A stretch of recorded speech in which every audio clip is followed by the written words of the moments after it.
What is going on, Pats Nation? You guys already know who it is. Patriots Global here, back with another video, and in this one, we're going to be talking about NKeal Harry finally being traded. Yes, you heard that right. NKeal Harry is off the New England Patriots as he's being traded to the Chicago Bears. Now, I want to start this video off by saying I'm sorry if I do sound a little bit off. Your boy is feeling pretty under the weather, but, news is finally happening involving the New England Patriots. I mean, that's not happened for weeks on end. Guys, I do have a lot of content coming your way, and we've been a little bit inactive, but news is picking up. I got a lot of creative ideas coming for you guys, so expect a lot of content to be dropping. But I mean, man, NKeal Harry. I think Patriots fans are all seeing this, and I can't name a single Patriots fan that is not cheering today that NKeal Harry has finally been shipped off. And that's a really unfortunate thing to say about someone who was drafted as a first-round pick, the first wide receiver ever selected by Bill Belichick in the first round of any draft. This, of course, being in the 2019 draft, and NKeal Harry, since being drafted, has looked like a wide receiver that doesn't even deserve to be a 7th round pick. I mean, this is going to go down as one of the absolute worst and is going to bargain for the worst draft selection by Bill Belichick in his entire career.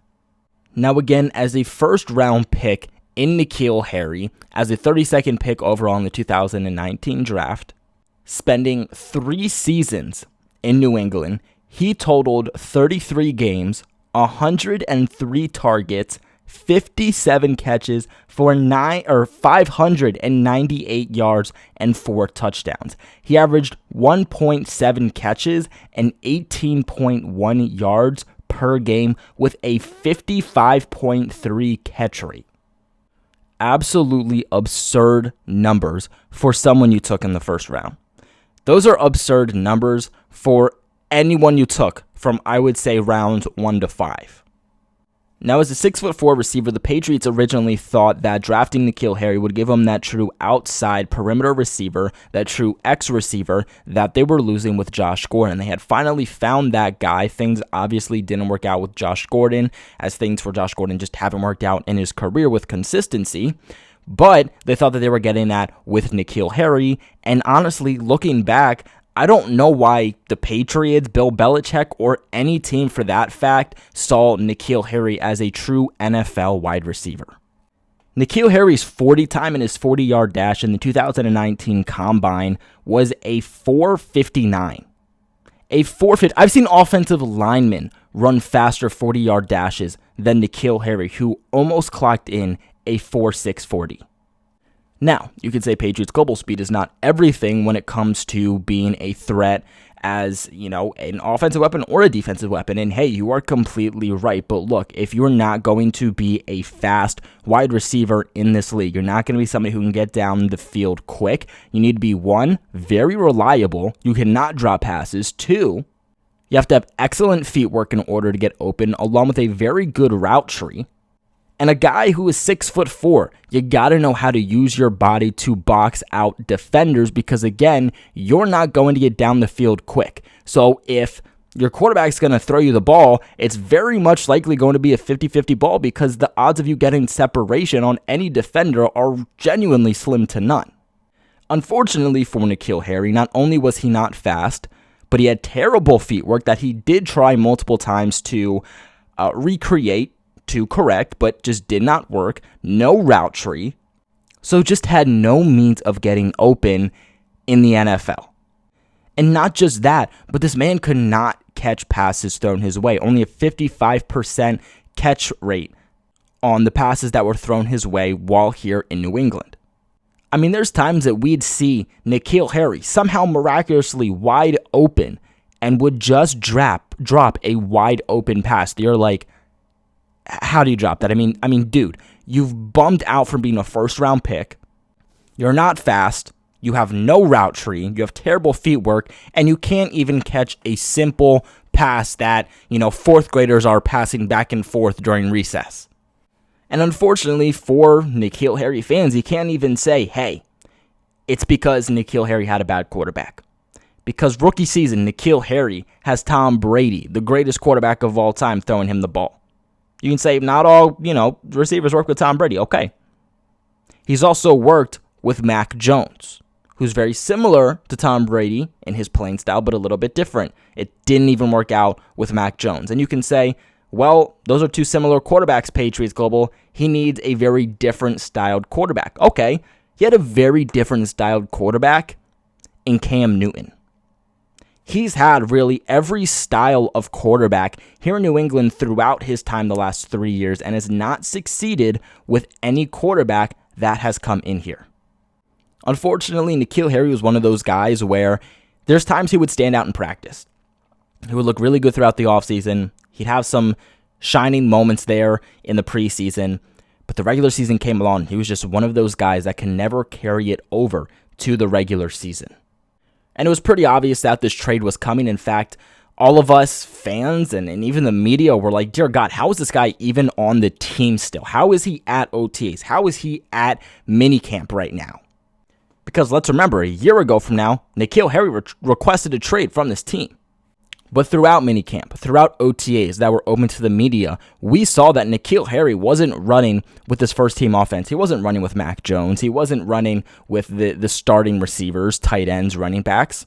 But he wasn't even running with the second team offense. He wasn't running with Brian Hoyer. He wasn't running with, let's say Christian Wilkerson or Trey Nixon. He was running with the third team offense. He was going ahead and he was going with Malcolm Perry. His quarterback throwing him the ball was the rookie in Bailey Zappi. That is where NKeal Harry's career is at this point. So with that being said, what is the compensation? For those who don't already know, the compensation is going to be the New England Patriots get a 2024 7th round pick, and the Chicago Bears get NKeal Harry. Now, I know people are already going to go out and they're going to grade this trade, but honestly, I don't think there's a team that won or lost this trade. I really do think that both teams genuinely benefited in a reasonable, equal way. The Chicago Bears aren't going to get a game-changing receiver, but they are going to get a guy who was valued as a first to second round pick in the 2019 draft who, hey, maybe he just needs a change of scenery. Maybe he needs a different quarterback. I guess we can try to still use that excuse. Maybe just needs different coaching, but he's not going to be a game changer. Don't expect anything out of him. And honestly, you should probably expect him to either be cut at the end of the offseason or someone who's going to be stashed on your practice squad. As for the Patriots, you get something out of NKeal Harry, okay? Honestly, the Patriots should have traded NKeal Harry a long time ago before his development was just showcasing to be worse and worse and worse, and that there was just absolutely nothing to him, just killing any trade market that he had left, which ultimately left for the Patriots getting the bare minimum. But honestly, at the end of the day, the bare minimum is better than not getting anything at all. Unfortunately, that 7th round pick is not for next year's draft, but it's going to be for the following year's draft, which really just goes ahead to show how, all other 31 teams view NKeal Harry. I do think that this is a win for the Patriots because if they didn't find a trade partner, NKeal Harry, he was going to be released. He wasn't going to be released till much longer, but he was going to be released at some point. He wasn't going to roll with this team. He wasn't going to make the 53. The Patriots at least get some compensation out of him. I know a first-round pick to a seventh round pick, not great, but because the Patriots traded NKeal Harry and did not release him, they actually free up about $1.8 million, as where if they released him, they would have freed up only $1.2. Now, unfortunately for Bears fans, I can't really say there's much optimistic things I can tell you about NKeal Harry. Now, I would say each year we saw signs from NKeal Harry, but when you're in the NFL or any sport, your development, you want to see you get better each and every single year. Those good stints, those potential plays that we saw from NKeal Harry, they became less and less and less as each year went on. His first year with Tom Brady, we saw some really good highlights from NKeal Harry that we said, get him involved. He's going to be something special. Then with Cam Newton, he peaked it up a little bit more, was a little bit inconsistent, a little bit quiet, but he had a better season, still showed some flashes. And then with Mac Jones, we all just gave up. The only good thing that I can say you're going to get from NKeal Harry is that you're going to get a big outside perimeter receiver at 6'4", and you're going to get a damn good blocker. That's one thing I can say about NKeal, is that in the running game, he is going to give you some good blocking plays for your running backs. Now, as for Patriots fans saying, hey, this opens the door for somebody, like Tyquan Thornton or Little Jordan Humphrey or Trey Nixon to make the roster, honestly, I'm going to disagree, just in the sense of NKeal Harry was never going to make the roster. It's not like we're trading Jacoby Myers here, a guy who is, one of your top receivers, a guy who is guaranteed to make that 53, who, if you trade him or you let him go, that really does, make a spot open for somebody that has to be filled there. Again, NKeal Harry was running with the third-team offense. It wasn't running with the first team, wasn't running with the starting team, wasn't even running with the second team. The Patriots didn't have him anywhere within their future plans for this 2022 season. So in all honesty, I don't think this pushes up anybody like Tyquan Thornton, Little Jordan Humphrey, Malcolm Perry, or Trey Nixon because NKeal is traded. But what are your guys' thoughts on this NKeal Harry trade? Let me know in the comment section below. Remember to leave a big like on this video and subscribe to the channel for all of your New England Patriots news. But like always, I appreciate you guys for watching. Like always, don't forget, go Pats.